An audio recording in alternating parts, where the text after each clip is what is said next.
There's a particular kind of television magic that only comes around once in a generation. The kind that makes a Friday night feel like a warm fireplace, a hand-knitted quilt, and a cup of something hot all rolled into one. Little House on the Prairie was exactly that kind of magic. When it first aired on NBC in September of 1974, nobody could have predicted that a story about a pioneer family scratching out a life on the Kansas plains would go on to capture the hearts of millions for nearly a decade. And yet, here we are, still talking about it. Today, we're counting down 13 weird facts you didn't know about Little House on the Prairie. Number 13. The real Walnut Grove wasn't exactly picturesque. Here's something that might shake your prairie boots a little. The real Walnut Grove, Minnesota, the town that inspired the entire series, is about as far from the lush, golden landscape you saw on screen as you can possibly get. When Laura Ingalls Wilder actually lived there in the 1870s, Walnut Grove was a tiny, wind-battered settlement on the banks of Plum Creek. It wasn't the charming, bustling little community NBC eventually gave us. It was rough, sparse, and frequently punishing. And here's the kicker, the show wasn't even filmed there. The production team scouted locations across California and landed on the Simi Valley, about 40 miles northwest of Los Angeles.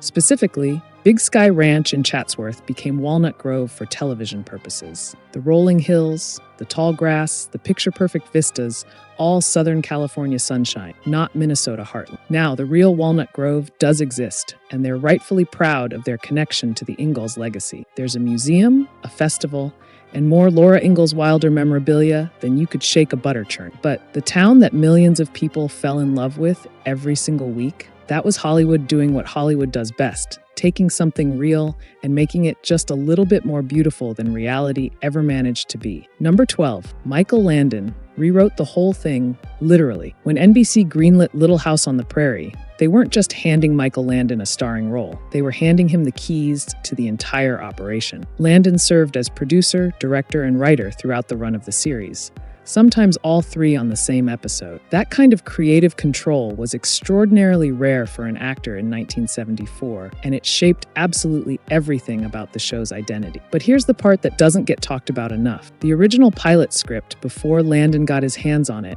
was a much more straightforward, faithful adaptation of Laura Ingalls Wilder's books. What Landon did was consciously shift the emotional center. He wanted the show to be about family, not just frontier life, but the actual interior lives of people who loved each other and struggled together. He pushed hard for storylines that addressed addiction, grief, disability, and loss, topics that network television in the mid-70s was only beginning to cautiously approach. NBC executives weren't always thrilled. There were reportedly more than a few tense conversations about whether audiences wanted their family programming to be quite so emotionally honest. Landon's answer, more or less, was to go ahead and make it anyway. The ratings proved him right almost immediately, and the network quickly learned to trust his instinct. The man didn't just star in Little House on the Prairie, he willed it into existence, episode by episode. Number 11, the girl who almost played Laura. Let's talk about casting, because this one is a genuine piece of television history that got remarkably close to going a completely different direction. Before Melissa Gilbert landed the role of Laura Ingalls, the role that would define her entire childhood and make her one of the most recognized young faces on American television, the producers conducted an exhaustive search that reportedly involved thousands of young actresses. One of the girls who came exceptionally close was a young actress who auditioned multiple times and made it deep into the process. The producers were genuinely torn. The qualities they needed for Laura were very specific: expressive, physically capable of the outdoor demands of the role, and able to hold her own emotionally against seasoned adult actors, including Michael Landon himself. What made Melissa Gilbert stand out in the end wasn't just talent, it was instinct. She had an almost uncanny ability to cry on command and to make those tears feel completely real, rather than perform. Landon himself reportedly watched her audition and turned to the room and said something to the effect of, "That's our half pint." And that was essentially that. Gilbert was 10 years old when she got the role. She would go on to play Laura for 9 seasons, growing up entirely on camera in a way that felt completely natural, precisely because, for her, it was. Number 10. Melissa Gilbert and Melissa Sue Anderson didn't exactly get along. Speaking of Melissa Gilbert, let's address the elephant in the Ingalls living room, the two Melissas. On screen, Laura and Mary Ingalls had one of the most tenderly portrayed sister relationships in television history. Off screen, things were considerably more complicated. Melissa Gilbert, in her 2009 memoir, was remarkably candid about the fact that she and Melissa Sue Anderson, who played the older, more reserved Mary, had a relationship that ranged from cold to outright difficult throughout much of the show's run. Anderson, by multiple accounts from cast and crew, was more private, more contained, and less interested in the ensemble camaraderie that characterized much of the Little House set. Gilbert, who was younger, more gregarious, and deeply embedded in the family-like atmosphere Landon deliberately cultivated, found Anderson's distance genuinely hurtful at times. Now, to be fair to Anderson, she has never been particularly forthcoming about the relationship herself, and the full picture is almost certainly more nuanced than any single account can capture. What's remarkable, though, is that none of this tension ever found its way onto the screen in any visible way. When the cameras rolled, Mary and Laura felt like sisters, complicated, loving, occasionally exasperated sisters, which, if you think about it, might have been the most authentic thing about their performances. Number 9. The show was almost canceled before it even got comfortable. Here's a fact that feels genuinely unbelievable in hindsight. Little House on the Prairie, one of the most beloved and long-running family dramas in NBC history, came dangerously close to being canceled during its very first season. The early ratings were not what the network had hoped for. NBC had premiered the show with a 2-hour movie in March of 1974, which performed well enough to justify a series order, but once the weekly episodes began airing in September, the numbers were inconsistent. Part of the problem was scheduling. NBC was moving things around, and the show hadn't yet found its footing in the cultural conversation. There were reportedly internal discussions at the network level about whether Little House had the staying power to justify its production costs. Landon was aware of the pressure and reportedly responded to it the same way he responded to everything, by working harder and pushing for even more emotionally resonant storyline. What saved the show, by most accounts, was a combination of audience loyalty. Once people found it, they stayed, and the fact that by mid-season, the word of mouth had grown considerably. Families were genuinely talking about it, teachers were recommending it, and the ratings steadily climbed. By the end of the first season, cancellation was off the table, and Little House was on its way to becoming a television institution, but it was a much closer call than anyone realized at the time. Number 8, the real Laura Ingalls Wilder had mixed feelings about Hollywood. This one is a little bittersweet, and it adds a fascinating layer. Laura Ingalls Wilder, the woman whose autobiographical novels gave the world the Ingalls family, died in 1957, 17 years before the television series premiered. She never saw Michael Landon as her father or Melissa Gilbert as her younger self, but the relationship between Wilder's literary legacy and Hollywood's interpretation of it was already complicated long before NBC got involved. Wilder sold the television and film rights to her books in the early 1950s, not long before her death, and she was reportedly cautious and at times ambivalent about what adaptations might do to her stories. She had spent years crafting those books with tremendous care, working closely with her daughter Rose Wilder Lane to shape the narratives into something that felt both truthful and timeless. The idea of someone else reimagining her family was not something she approached lightly. Her daughter Rose, who outlived her and was very much alive when the NBC series was being developed, was reportedly deeply skeptical of the whole project. Rose Wilder Lane was a fiercely independent thinker, prominent libertarian writer, and she had strong opinions about creative fidelity. She passed away in 1968, so she too never saw the finished product. One wonders what both women would have made of Michael Landon's warm, emotionally expansive vision of their family. Something tells me Laura might have quietly approved. Number 7, Victor French almost didn't come back as Mr. Edwards. Now here's a behind-the-scenes story that has real stakes. Victor French, who played the lovable, rough-edged, secretly tender-hearted Isaiah Edwards, one of the most beloved supporting characters in the entire series, actually left Little House on the Prairie after the 3rd season. He departed to star in his own series, a show called Carter Country, which ran from 1977 to 1979. His absence from Walnut Grove was felt immediately by viewers, and the character was written out accordingly. When Carter Country ended, French returned to Little House in 1981 for the show's final season, and the reunion between Mr. Edwards and the Ingalls family was treated as a genuine television event by the audience. But what many people don't know is that French's return very nearly didn't happen. Contract negotiations were reportedly tense, and there were real questions about whether the scheduling and compensation could be worked out in a way that satisfied everyone involved. Landon, who had remained close to French throughout the years, the two had a genuine, deep friendship that went well beyond professional courtesy, was reportedly instrumental in making the return happen. He advocated for French personally and helped smooth over the business complications. The friendship between Landon and French was real enough that they later co-created and co-starred in Highway to Heaven together, which only further cemented their place as one of television's great behind-the-scenes partnerships.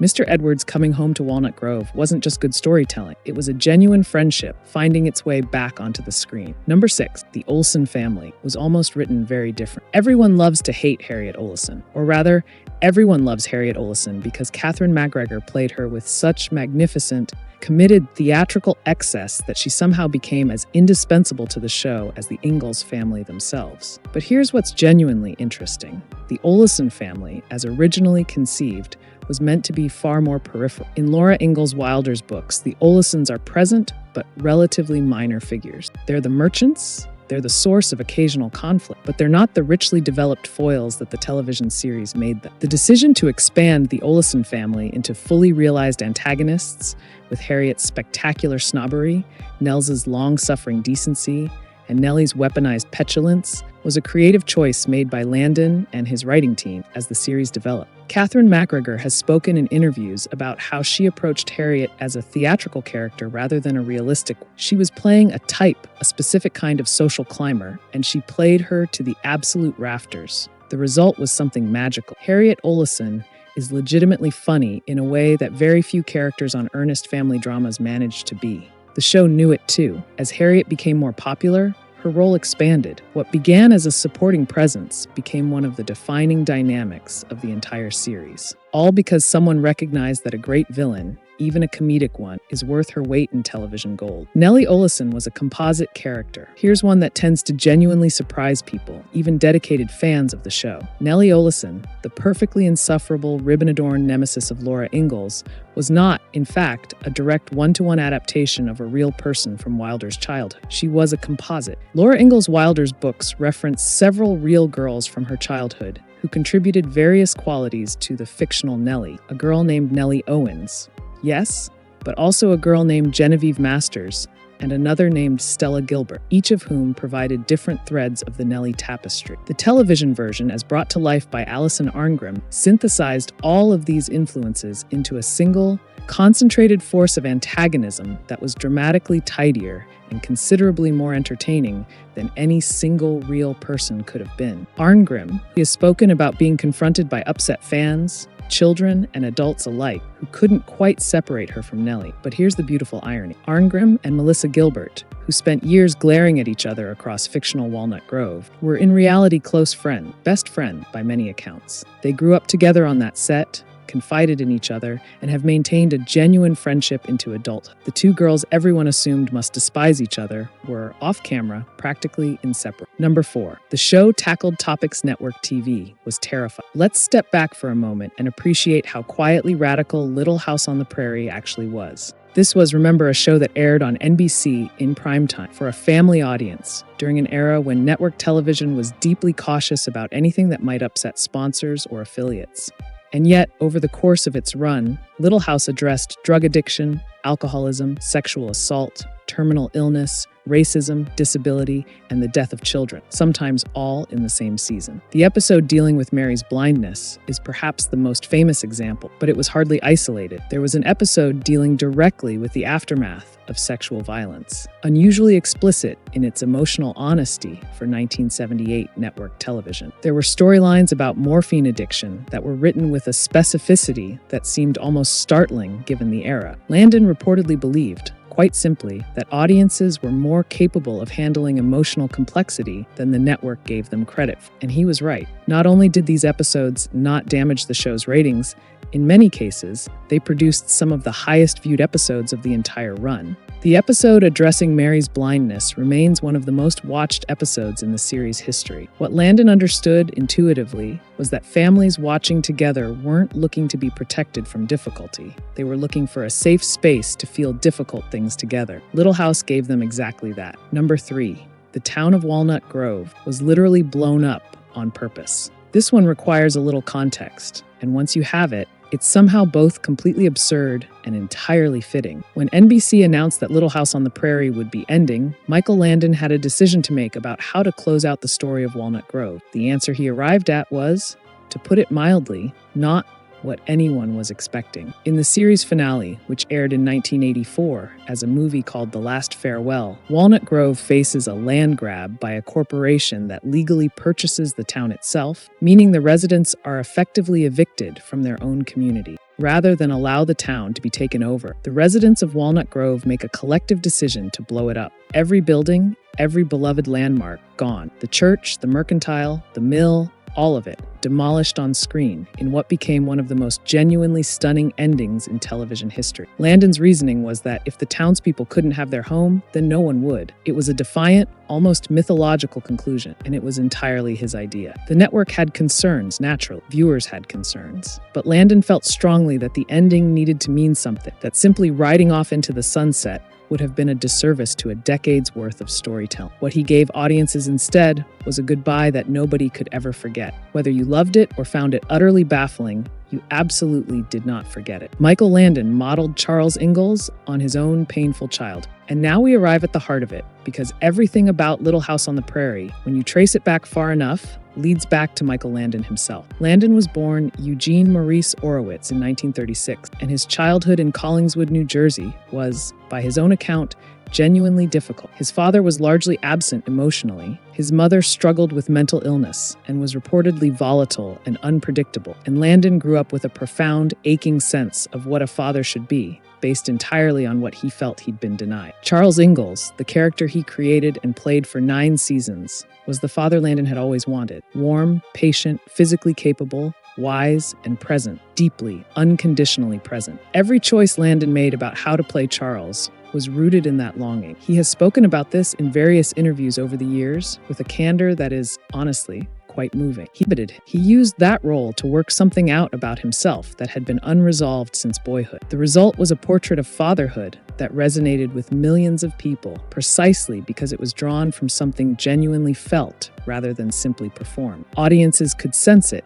even if they couldn't articulate it. Charles Ingalls felt real because, in the ways that mattered most, he was. Number 1, the theme song has no lyric. And that was the whole point. We've come all the way to number 1. And this one is quieter than you might expect, but it's the fact that once you know it, changes the way you hear that music forever. The iconic theme from Little House on the Prairie, composed by David Rose, has no words. Not a single lyric, and that was entirely deliberate. David Rose, who was an extraordinarily prolific composer with deep television roots, discussed the approach in various interviews. The decision to write an entirely instrumental theme was rooted in a very specific philosophy. The music needed to communicate something that words would only diminish. The feeling of open space, the feeling of longing and simplicity and something just out of reach. Words would have pinned that feeling down, named it, made it smaller. What Rose created instead was music that exists somewhere between memory and emotion, which is precisely the territory that Little House on the Prairie itself occupied every single week.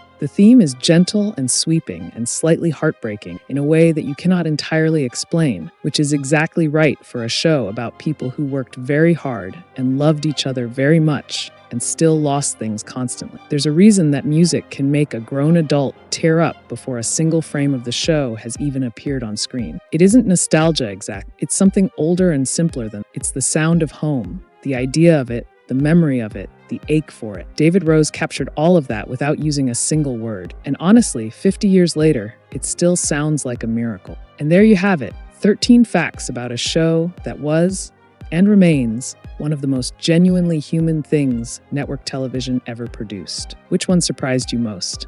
Let me know in the comments. Until next time, mind the creek crossing and keep the lantern burning.